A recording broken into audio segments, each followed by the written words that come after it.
Everybody, this is Randy for Crossings Mixtape. We have a really cool episode. We had an opportunity to have Josh MacDonald, one of our elders, join us for Wednesday Night Live. We had a lot of technical issues, and the stream didn't go very well at all. It actually went very bad. But the message was really cool. So I got an opportunity, or I took the opportunity right after we were done with Wednesday Night Live, to go ahead and sit down and just record the audio version. We talked about his message, and he's able to re-communicate his message right here on the podcast. So not only am I posting this as a podcast, but I'm also going to post it on YouTube and Facebook. So we will get a chance to hear that message. It's really cool what God's doing. As far as the past 3 weeks or the prior 3 weeks with Tom sharing on God's providence, and then to hear Josh share his heart on the idea of having faith, and even when things don't go the way we planned, even if God's plan isn't the way we wish that it would go, but to still continue to have faith through that season. So that's kind of the gist of the message, but the heart of the message, I feel like Josh is really able to communicate it well. And I think part of that is just because he's owned that, and so it's become part of his worldview and walk, and it's really admirable. I hope you enjoy this podcast titled "Faith," based on the song "Faith." We'll talk to you next week, and you'll hear this message right after this break.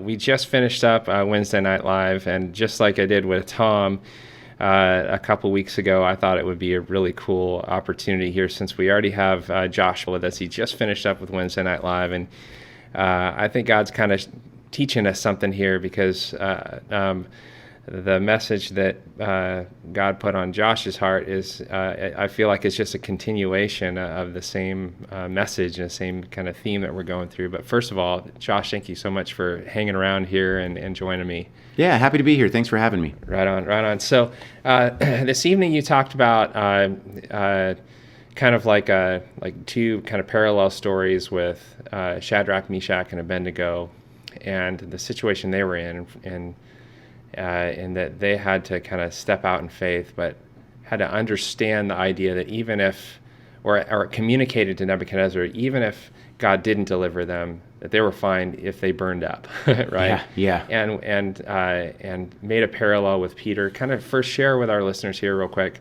just kind of that parallel of Peter walking out on the water and that faith step that it took. So kind of catch us up here as listeners, kind of what you shared tonight. Yeah, so the story of Shadrach, Meshach, and Abednego, they're about to be thrown in the fiery furnace unless they bow down and worship Nebuchadnezzar.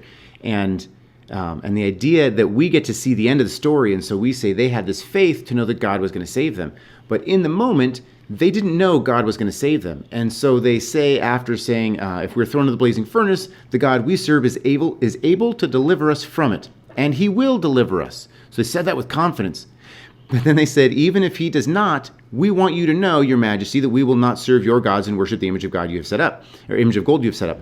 So they have this two-sided coin that says, he'll save us, but even if he doesn't. And so they have this in the back of their head, like, we might not live. Mm-hmm. So in that moment, we as readers say, oh, they had this great faith that God was going to save them, and he did, but they did not have that awareness.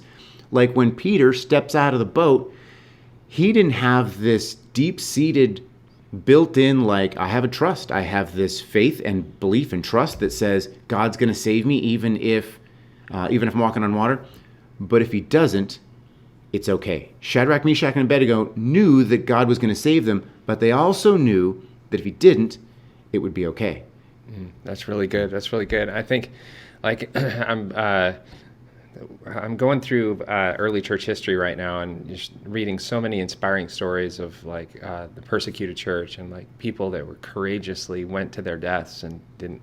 I mean, it's the whole idea of that kind of false theology, it's always God's will to heal. And we've heard that preached, obviously not at Crossings, but in other places, right?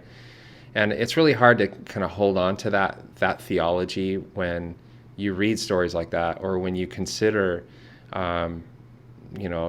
James chapter 1 that says, consider it pure joy when you suffer trials of many kinds. And in other words, trials are going to come, and especially if you're obedient, like those trials are, and Jesus even promises that, you know. Yeah. It's a pet peeve of mine, but it's an odd pet peeve because it's almost like a pet peeve of holiness kind of thing. When someone said, when you're in a moment of crisis, it sounds like a cliche or a platitude to say, well, if it's God's will, it'll work out. And I think that is a really unfortunate thing to say to someone who's in a time of crisis, because if a child passes away, or if you've lost your job and you've got no money to pay rent, or whatever the case is, that's a very empty thing for that person to hear, because sometimes it doesn't work out. And that person needs to know that there are people in church history with them who suffered. And there's times when, Shadrach, Meshach, and Abednego, or Peter, stepped out of the boat or stepped into the fire and said, God's going to save me, but if he doesn't, it's okay. And it's not comforting necessarily, but it's almost calming to say, okay, I have a trust and a faith that big picture, this is part of God's plan. And while we may not be called to be martyrs, we are called to be obedient. And like you said, this is a time when we're almost headed down this path where being obedient, and we've been mocked for maybe a couple of, 2 decades for having the faith we have. And it's kind of become this standard, like, okay, I don't know the word called persecuted, right? Like we can still gather in worship places, and we can still pray in it. We can pray in a restaurant, and someone will come up and say, "Oh, it's so nice that you prayed." Some older couple will come up, right? And that's nice to have. We're not persecuted, but we're headed down this path where I don't see it being too far off. That if you're in California, you're not allowed to do some of those things, right. But I have a faith that says that God can fix this. God can work this out. But if he doesn't, I'm still okay with that. I'm not going to withhold my relationship with God pending him making things work out. Why did this aunt die of cancer? Why would God do this? You know what? Maybe there's some bigger picture at play, and my relationship with God can't be contingent on things working out for my good. Oh, that's so true. Yeah. Maybe I was too quick in saying that the lie is it's always God's will to heal. Maybe that doesn't quite apply in this situation, though I believe that's false. Otherwise, we would live forever, like if you carry that logic out, right? Yeah. Though I'm going to pray for someone, with faith, and pray and ask that God would heal someone, right? Yeah.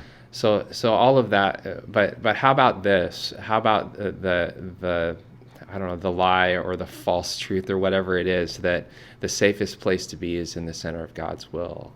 And I think that what that assumes is that God is most concerned with our comfort rather than, and the truth is the goal here is to glorify God. Not that he would protect us and comfort and bring, and preserve our comfort or whatever. You asked Job how safe it was in the center of God's will. Right? That's not a safe place to be. When I'm starting a small business, an uncle from Seattle comes and visits, and you stress about getting new clients and things working out, and he's a Christian. He said, you know what? Well, if it's God's will, it'll work out. I'm like, no, it could be God's will that it doesn't work out. That doesn't comfort me. The fact that I'm willing to hand it over to God, that comforts me, because I know that if it doesn't work out, if I did it in a holy and righteous way, then it didn't work out for a reason. And I can be okay with that reason. Absolutely. But man, that's a hard thing to hand over, to say, if that loved one doesn't get healed, I can be okay with that because it was for a better reason. Maybe it's better that they go to heaven right now than the alternative of stay here and who knows. So it's almost too easy to say faith heals all things and faith, like being safe in his will. There's nothing safe about his will. His will is the better place to be, but it doesn't mean we're not going to go through trials and persecutions. And I need to be just as okay with perishing in the fire as I am with him saving me in this glorious miracle thing. That's so good. When COVID first, when the quarantining and us kind of closing down meeting, when Trev was preaching on the book of John, it was during the characters series or character-driven series.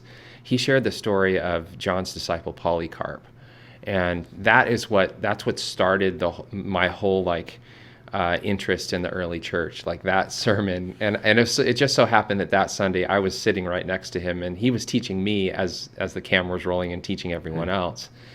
And as the story goes, is that they were going to take Polycarp and they were going to basically nail him to the stake, and they're going to burn him at the stake. And he refused that, and he actually said, no, he actually climbed up on the stake, the post himself, and gave God glory, had this incredible, prayed this incredible prayer of, over the people that were persecuting him, and praying in worship. And it was just an insane, incredibly inspiring moment in history. But I think that what you're saying and your presenting these two stories kind of in a parallel nature here, it proves out the biblical principle, that, and I think it's and I know that that's the biblical principle, that's God's character, and that's how he interacts with us as believers. It's his, what's the chief end of man is to glorify God and enjoy him forever, not to prosper, not to now of course all of those things we pray for, and God is our provider and he is our healer, he's all of those things, but like you said, it's the heart of, I have to be willing to trust that God has it even if it doesn't work out. And I think that's the really cool message that you shared tonight, that I would, if you're listening right now, I would encourage you to check out on YouTube, check out on Facebook, YouTube, tonight's message, because it really is one of, I feel it's encouraging in my faith to go out and to share the gospel and not be afraid if maybe somebody doesn't like me or whatever. Yeah. Because that's not really persecution, like you said. Yeah. So it's really cool. Man, I really appreciate you being here tonight. No problem. Yeah, and I really appreciate the preparation, and it's cool how we don't know what's going on. We don't know what God is doing, but it's when you prepare a message and Tom prepares a message, and even Trev's message, a strong message last Wednesday, challenging us to call a lie, or to just to be courageous and to not fear, and it's just been kind of a reoccurring theme, and it feels like to me that God is speaking to Crossings Church, and the message is every Wednesday night and every Sunday morning, the message is getting, it's just consistent, and God's not a God of confusion, and it makes sense that he would do that, but it's cool to be a part of it, isn't it? Yeah, definitely, yeah. Right on. Well, hey, for those of you listening, if you'd like to share your story, please send me an email at podcast@CrossingsChurchAZ.